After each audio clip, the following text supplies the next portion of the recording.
two-time Emmy winner, Mr. Howard Cummings. The showrunners and executive producers of Fallout, Geneva Robertson-Dworet and Wagner. He plays Maximus, Moten. She's Lucy McLean, Ella, Purnell, and beating it from the set of White Lotus and Thailand, he plays the Ghoul, Primetime Emmy nominee. Hi, Walton Goggins. How are you? Hi, Sawadi Cop, everyone. How are you? So I want to begin with the actors because you represent a different perspective of what is going on in this show and the apocalypse. Ella, I'm going to start with you. You are kick-ass. You want a husband, you're living in a bunker, you're dressed to get married, but look out. Tell us about Lucy. It was so much fun to play Lucy.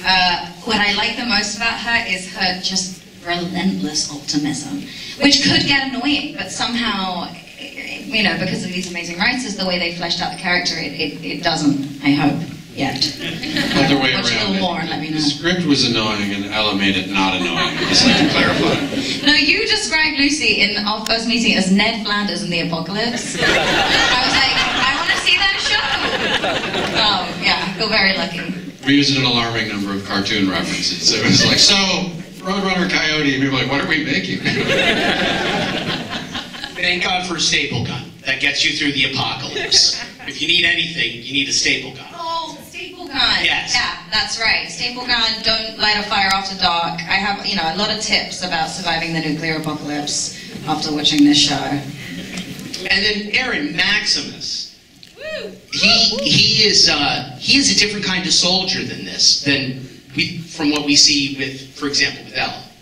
Yeah, but also I think a really different kind of soldier story that we are used to seeing. You know, I was happy to get the opportunity to play a person who's just as afraid as he is brave, just as truly a hero as he's pretending to be one. You know, it's really interesting guy, and of course, you know, of the three, you know, characters, the only one who was born and raised in the wasteland.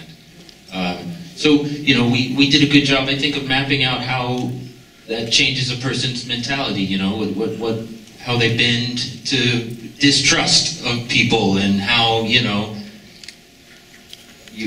how you experience a life of running. I don't know, you know, you imagine so many things of like what you could deal with, you know, having been up there your whole life. Well, you're the bull. You're the bad guy. Or at least you look like you're the bad guy, but you've got such a tender backstory. I mean, you know, that's my own life. Hey, can I say one thing really quickly? Yes. I'm on a 5-second delay. So all my reactions to what's being said in real time actually time with what people are saying in my world, but it looks like I'm laughing at something that's very serious. It's very funny watching the whole thing go down. Walton, that's my everyday life.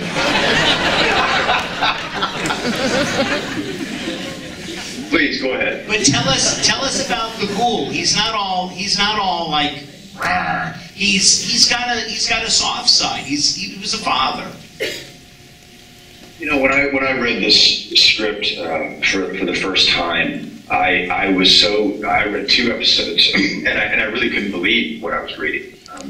I knew it was going to be a very unique opportunity to play a person at 2 very unique, very different times in their life.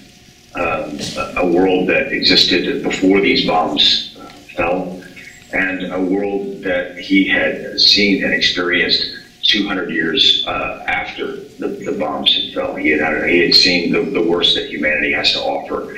It was a unique tone and a unique moment in our world history, if you will, to begin to talk about these things with the humor that is built into the DNA of the game itself. And it was, you know, one of the most extraordinary rides I've had so far in my career. For the actors, how does Jonah prep you guys? Jonah Nolan. He directs 3 of the episodes here, including the pilot. Well, I would say, you know, for me, it was really just an opportunity understanding who these two people were.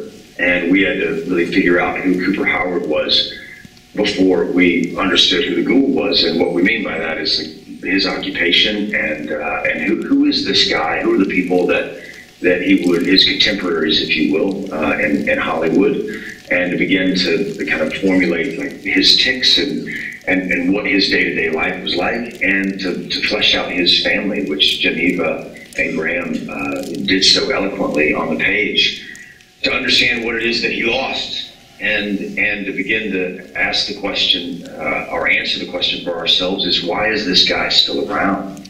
You know, it's 200 years of everything that he's been exposed to, and there must be something pulling him, whether it's revenge, whether it's looking to see if his family is still alive. All of these different things kind of came up, and it was just a fertile opportunity, fertile collaboration, if you will, to really understand the beginning, to understand the end. And then for you and Aaron, working with Jonah. I loved working with Jonah. I think it's not that often that you get to work with a director who has the technical knowledge and skills, but also can give you really fantastic notes and pull out moments in the scene that you hadn't thought of.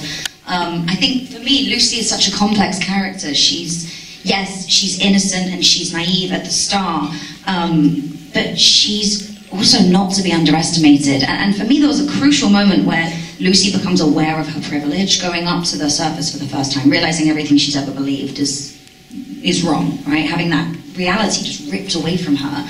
And Jonah gave me the most amazing note that I think about all the time. And it was so simple. He said, when you're saying that speech about how you're going to rebuild America to this woman on the surface, just look around you. And it like totally changed the entire trajectory of my character for the season. I still think about that however many, 2 years later, 3 years later. Yeah, big fan of Jonah. Yeah, he's a wonderful artist. I always think that the best artists in the world are really the best question askers. It's not even about answering those questions. It's about asking them and putting them out into the room. I remember doing an interrogation scene for Maximus early in episode 1, and the questions about what do we imagine that sound is of this suit walking behind me, and we just went on this real rant of question asking together, and then we started rolling the film camera. So tell us about the journey of Fallout and how both of you came to it. Well, I mean, it started with Todd Howard talking to Jonah, and then Jonah talking to Geneva. In the great human centipede of this show, I'm at the very end, happily. Because you gotta understand, it's a great big sci-fi. Hiring the writer of, Captain Marvel makes absolute sense. Geneva's idea to bring me aboard as the writer of the celery sketch from Portlandia is not the most logical thing. And I don't ever want to know how many fights Geneva had to get me, to bring me on to the show. We know fights. Well, that's very kind of you, I know. But hiring writers is like casting, or sort of painting with people, and it was Geneva's idea to sort of bring me in, and yeah, I'm gonna owe this lady for the rest of my life, I think. Well, I just thought Graham was the most necessary component of all this to me, because the games are obviously some of the greatest video games of all time. But I think what makes them unique within the pantheon of great video games is the tone.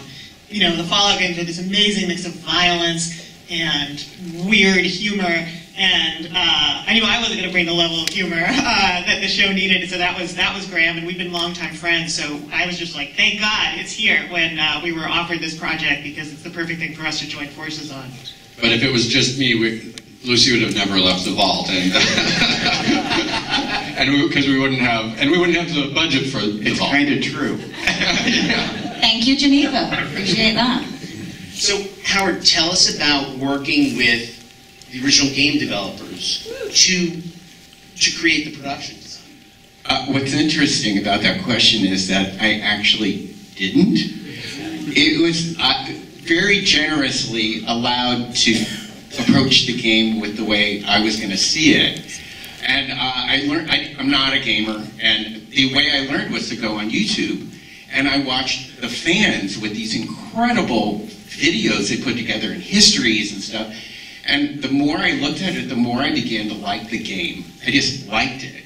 And so when I did my initial concepts, we were in a meeting with Todd Howard. They were sitting there going, "Oh, you're doing the game." And I said, "Yes, because I really like this game." And I said, "The big challenge is there's so much detail, it's so big and so epic and so world building. Now we have to actually figure out how to do it."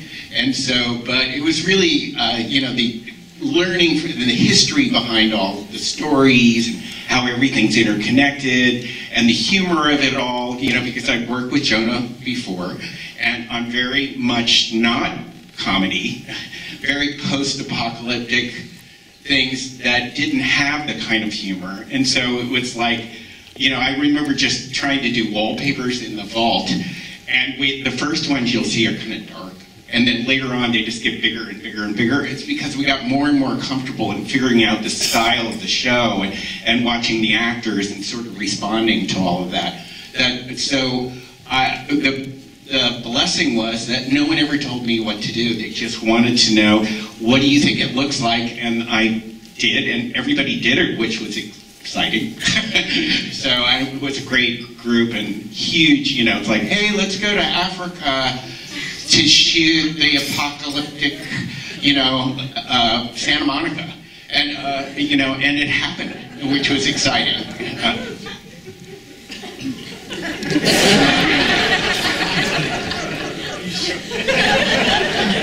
Yeah, we dragged him there, yes. I don't even like to fly on planes.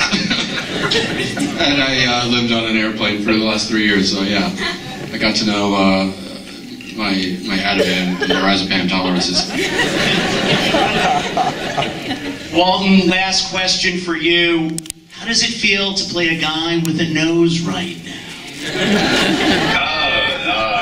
I spend about, and I'm not exaggerating here, I spend about 4 minutes in the chair on White Lotus, and it is the greatest experience ever.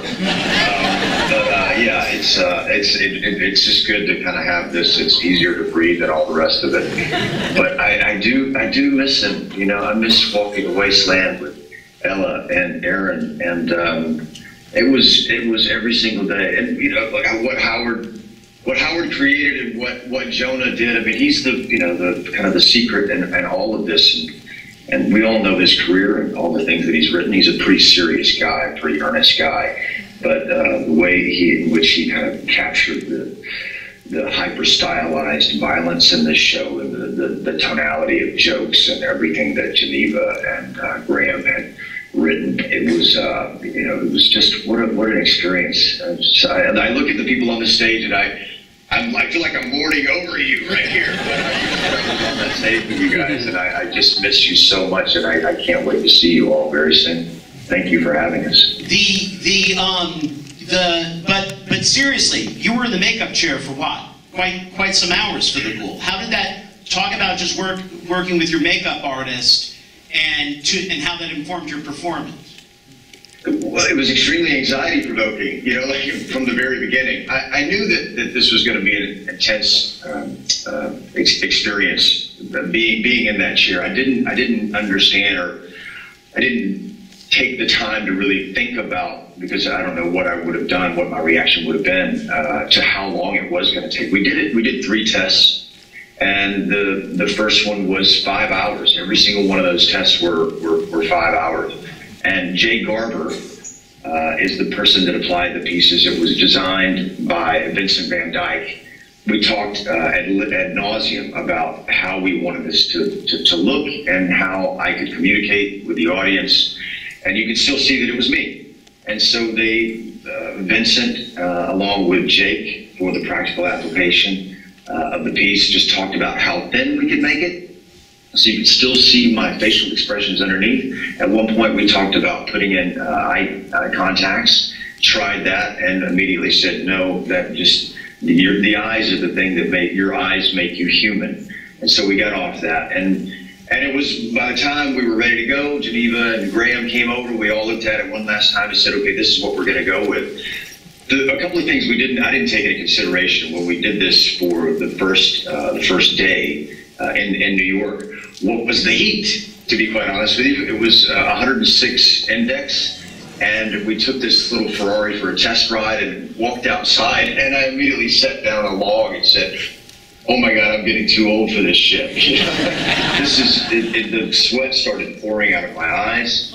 And the one thing that I didn't take into consideration with all of these things kind of separating my lips, when I put in the retainers, the things that kind of cover these pearly white teeth, I couldn't speak. I couldn't get the words out. So, we got over all of that. And by the end of it, it took us about an hour and 45 minutes to 2 hours and 15 minutes in the chair every day, depending on how far we were into the movie that we were watching that morning. It was just a meditation, really, and yeah. Prime Video's Fallout